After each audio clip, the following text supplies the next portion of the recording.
Hello everyone, my name is Quốc An. I'm 11 years old. Today I will do watch and tell. First, I will watch the video.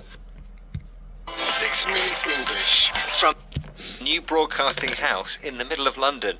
Would you say, Sam, that this is an isolated place? Oh, no, not at all. Isolated means far away from other places and people. Does that mean then, do you think, that you can't be lonely here with all these people around and all these things to do?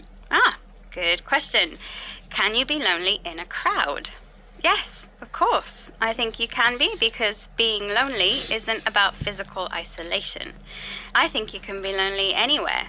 If you feel that you're disconnected from the world around you, if you feel that no one understands you, if you are living happily in isolation in the Scottish Highlands, for example, I'm sure you could feel lonely if you came here to London.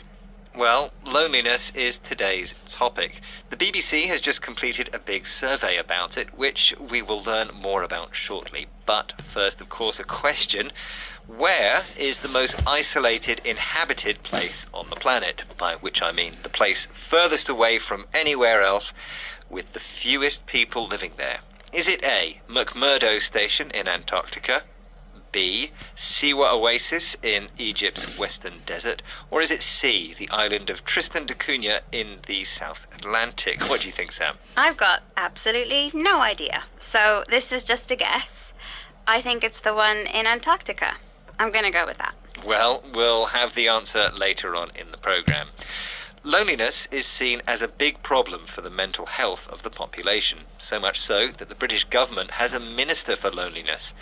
But which age group suffers most from loneliness? Here is a BBC report about the research. There is a common stereotype that loneliness affects only the old and the isolated. It does, but what this experiment also shows is that loneliness is felt throughout life.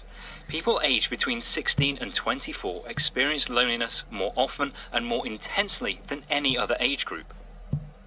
So, according to the research, Sam, which section of society is most affected by loneliness? This might be a surprise, but it's 16 to 24-year-olds. I was surprised by that because, like many, I would have guessed that it was older people. The reporter did say that that was a stereotype.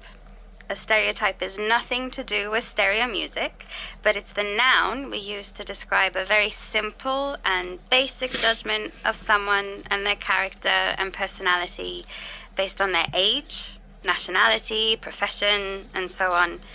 So a stereotype of British people is that we can't cook, we have bad teeth, we're very reserved, and never say what we mean. I don't know what you mean. My cooking is wonderful, Sam. And the stereotype is that old people get lonely. Much like the stereotypes of British people, this may be true in some cases. I've eaten some of your home-cooked meals, remember, Neil?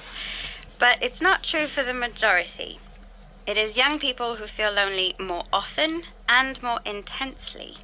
Intensely here means strongly. The feeling of loneliness is stronger in young people